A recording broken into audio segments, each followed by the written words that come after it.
Добрый день! Добро пожаловать на трансвременное шоу «20 тысяч лет назад».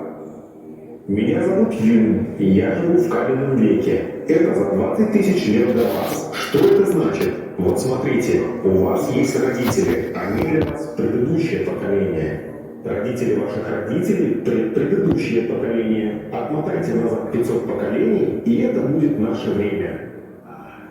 Что можно сказать про нас? Когда вы слышите «человек из каменного века», наверняка представляете себе людей в набедренных повязках. Но в нашем случае это не так. Мы ходим в меховых шубах и штанах. У нас ледниковый период.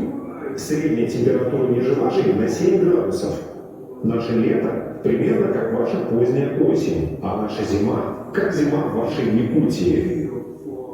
Городов у нас нет, живем на лоне природы. А природа не так, чтобы разнообразная. Лесов маловато.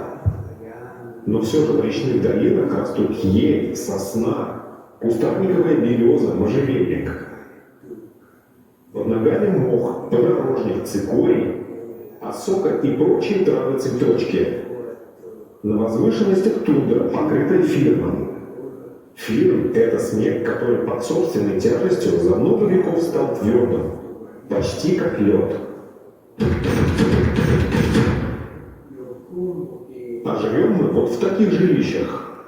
Каркас из палок, покрытый шкурами, называется яранга. Можно быстро собрать и разобрать. Внутри не так тепло, как в ваших домах, зато мы без проблем кочуем вслед за стадами животных. Теперь о животном мире. Вот в вашем времени есть слоны и носороги, а у нас живут их предки, мамонты и шерстистые носороги. У них густая шерсть. Вообще все животные у нас приспособлены к суровому климату. Вот лошадь и верблюд, видите, какие мохнатые? Кстати, мы их еще не приручили. Вот пещерный медведь, в 1,5 раза больше и сильнее, чем ваш. Водятся простые и гигантские олени. Хотя простой олень не так уж и прост. Сумеет дожить и до вашего времени. Еще зайчики доживут и песцы. А у многих других не получится. Нет, дело не только в нашей охоте. Когда климат потеплеет, они не смогут приспособиться.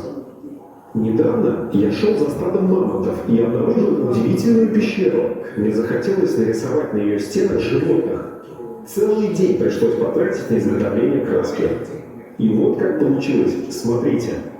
Мама, лошадь, верблюд и бизон. А еще я нарисовал вот такой знак. Что он означает, я вам не скажу. Догадайтесь сами. В вашем времени один отважный человек найдет мои рисунки и расскажет о них всему миру.